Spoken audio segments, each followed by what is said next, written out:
ചരിത്രപ്രസിദ്ധമായ അതിപുരാതനമായ ഒരു ശിവക്ഷേത്രത്തിലാണ് ഞാൻ. തൃശ്ശൂർ ജില്ലയിലെ ചാവക്കാട് താലൂക്കിലാണ് ഈ ക്ഷേത്രം സ്ഥിതി ചെയ്യുന്നത്.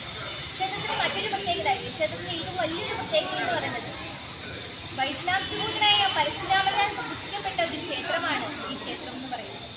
പഴയ കേരളത്തിലെ 108 ശിവക്ഷേത്രങ്ങളിൽ പറയപ്പെടുന്ന ഒരു ക്ഷേത്രം കൂടിയാണ് ഈ ക്ഷേത്രം എന്ന് പറയുന്നത്. ഗുരുവായൂർ ക്ഷേത്രത്തിന് തൊട്ടടുത്താണ് ഈ ക്ഷേത്രം സ്ഥിതി ചെയ്യുന്നത്. ഗുരുവായൂർ വന്നാൽ ഈ ക്ഷേത്രത്തിൽ കയറി തൊടാതെ പോകരുത്, എന്നാലേ ഗുരുവായൂർ ദർശനം പൂർണ്ണമാകും എന്നൊരു ഐതിഹ്യം കൂടിയുണ്ട്. ഇപ്പോൾ മനസ്സിലായി കാണും ഏതാണ് ഈ ക്ഷേത്രം എന്നാലും. ചരിത്രപ്രസിദ്ധമായ മഹാദേവ ക്ഷേത്രമാണ് മമ്മിയൂർ മഹാദേവ ക്ഷേത്രം എന്ന് പറയുന്നത്. ഞാൻ നേരത്തെ മമ്മിയൂർ മഹാദേവ ക്ഷേത്രത്തിനെ കുറിച്ച് എൻ്റെ ചാനലിൽ തന്നെ വീഡിയോ ഇൻക്ലൂഡ് ചെയ്തിട്ടുണ്ടായിരുന്നു. ഒരു ഷോർട്ട് വീഡിയോ ആയിരുന്നു അത്. ഇത് കാണാൻ മമ്മിയൂർ മഹാദേവ ക്ഷേത്രത്തിന് ഏറ്റവും തന്നെ അതിൻ്റെ തൊട്ട് സൈഡിൽ നിന്നാൽ ആ ഒരു സ്ഥലത്ത് നമുക്ക് ചെന്നിരുന്നാൽ കാണാൻ കഴിയും. നമുക്ക് എന്തെങ്കിലും ഒക്കെ ഒരു ഡിപ്രഷൻ ഉണ്ടെങ്കിൽ എൻ്റെ വീഡിയോയിൽ നേരത്തെ ഇൻക്ലൂഡ് ചെയ്തിട്ടുള്ളതാണ്. അതൊക്കെ അവിടെ നിന്ന് തന്നെ ഭയങ്കര റിലീഫാണ് മമ്മിയൂർ മഹാദേവ ക്ഷേത്രത്തിൻ്റെ ഈ ഒരു സ്പേസ് എന്ന് പറയുന്നത്. നേരത്തെ ഞാൻ വീഡിയോയിൽ പറഞ്ഞിട്ട് എനിക്ക് ഏറ്റവും പ്രധാനപ്പെട്ട ഒരു ക്ഷേത്രമാണ് മമ്മിയൂർ മഹാദേവ ക്ഷേത്രം എന്ന് പറയുന്നത്.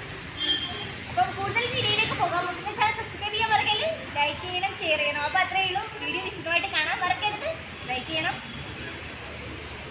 മമ്മിയൂർ മഹാദേവ ക്ഷേത്രം. മമ്മിയൂർ മഹാദേവ ക്ഷേത്രത്തിൻ്റെ മുഖ്യ പ്രതിഷ്ഠ പാർവതി മാതാവിനെ ഇടത്തെ തുടയിലിരുത്തി ആനന്ദഭാവത്തിലിരിക്കുന്ന സാക്ഷാൽ മഹാദേവൻ പരമശിവനാണ്. മമ്മിയൂരപ്പൻ എന്നാണ് ഭഗവാൻ അറിയപ്പെടുന്നത്. മഹാദേവന്റെ തൊട്ടടുത്ത് തന്നെ മഹാവിഷ്ണു ഭഗവാന്റെയും പ്രതിഷ്ഠയുണ്ട്. മഹാവിഷ്ണു ഭഗവാന്റെ പ്രതിഷ്ഠ സാക്ഷാൽ ഗുരുവായൂരപ്പൻ തന്നെയാണെന്നാണ് വിശ്വസിക്കപ്പെടുന്നത്. മഹാവിഷ്ണുവിനും മഹാദേവനും ക്ഷേത്രത്തിൽ തുല്യ പ്രാധാന്യമാണുള്ളത്. ഉപദേവതകളായി ഗണപതി ഭഗവാൻ, സുബ്രഹ്മണ്യൻ, അയ്യപ്പൻ, ഭദ്രകാളി, മമ്മിയൂർ ഭഗവതി എന്നാണ് അറിയപ്പെടുന്നത്. നാഗദൈവങ്ങൾ, ബ്രഹ്മരക്ഷസ്, ചെറുരക്ഷസ് എന്നീ ദേവന്മാർക്കും പ്രതിഷ്ഠയുണ്ട്. ഭദ്രകാളി, മമ്മിയൂർ ഭഗവതിക്ക് ഈ ക്ഷേത്രത്തിൽ കൂടുതൽ പ്രാധാന്യമുണ്ട്. മമ്മിയൂർ ഭഗവതിയുടെ നടയിൽ ഏറ്റവും പ്രധാനപ്പെട്ട വഴിപാട് മുട്ടിറക്കലാണ്.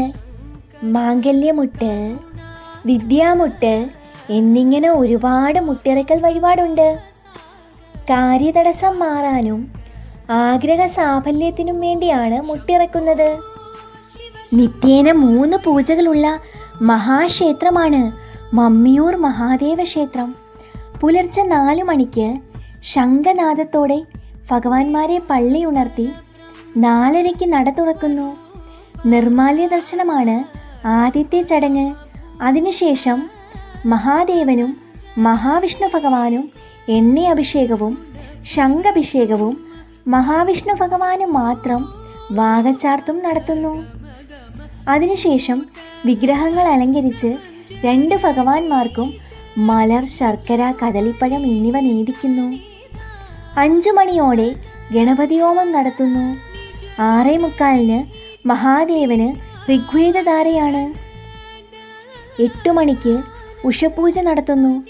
10 മണി തൊട്ട് 11 മണി വരെയുള്ള സമയങ്ങളിൽ മഹാമൃത്യുഞ്ജയ ഹോമം, കറുകഹോമം, തിലകഹോമം, ആയുഷ്യഹോമം തുടങ്ങിയ ഹോമങ്ങളും രാഘവപൂജ, നാഗപൂജ, രക്ഷസപൂജ തുടങ്ങിയ പൂജകളും നടത്തുന്നു. ഉച്ചയ്ക്ക് 12 മണിയോടെ ഉച്ചപൂജ നടത്തി 12:30 നടയടയ്ക്കുന്നു. വൈകിട്ട് 4:30 വീണ്ടും നട തുറക്കുന്നു. സന്ധ്യയ്ക്ക് സൂര്യാസ്തമയമനുസരിച്ചാണ് ദീപാരാധന. അതിനുശേഷമാണ് ക്ഷേത്രത്തിലെ പ്രധാന വഴിപാടുകളായ ഉമാമഹേശ്വര പൂജ, ഭഗവതി സേവ, ദമ്പതി പൂജ എന്നീ പൂജകൾ നടത്തുന്നത്. രാത്രി 7:30 മണിയോടെ അത്താഴപൂജ നടത്തി 8:30 നടയടയ്ക്കുന്നു. ഗുരുവായൂർ ക്ഷേത്രത്തിൽ വന്നാൽ മമ്മിയൂർ മഹാദേവനെ കാണാതെ പോകരുത് എന്നൊരു ഐതിഹ്യം കൂടിയുണ്ട് ഈ ക്ഷേത്രത്തിന്. ഗുരുവായൂർ ക്ഷേത്രത്തിൽ തൊഴുതാൽ മമ്മിയൂർ ക്ഷേത്രത്തിൽ തൊഴുതാലേ ദർശനം പൂർത്തിയാകൂ എന്നൊരു ഐതിഹ്യം കൂടി പറയുന്നുണ്ട്. അപ്പോൾ അത്രയേ ഉള്ളൂ. മുത്തിൻ്റെ ചാനൽ സബ്സ്ക്രൈബ് ചെയ്യുക, ലൈക്ക് ചെയ്യുക, ഷെയർ ചെയ്യുക. ഇനിയും വീണ്ടും ഒരു വീഡിയോയിലൂടെ കാണുന്നത് വരെ നന്ദി, നമസ്കാരം.